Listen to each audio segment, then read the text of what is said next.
Ano guys, magandang hapon guys. Bigyan naman yung pagkain ng kapitbahay namin guys kasi mayroon po siyang sakit.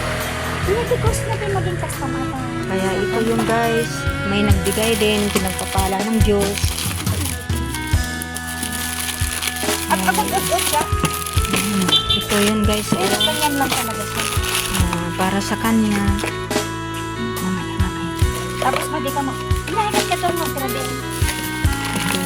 Awanan. Ito yun guys. Sanay ka na rin. Pero kaya pa- Binibigay namin yung pagkain sa kanya para lumakas. Kaya, sir, idol tool po sir. Nananawagan po ako sa inyo na pwede po bang tulungan natin si Brother Mel, yung kapitbahay ko po. Kasi 3 to 5 years na yata itong sakit niya, sir.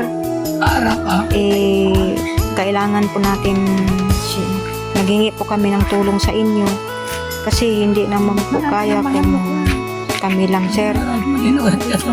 Kaya naway itong video na ito, Sir Tulpo, makarating po ito sa inyo. Kaya ito po yung ano niya, sir. Sir Tulpo, ito po yung ano niya, yung binti. Di ba kawawa, sir?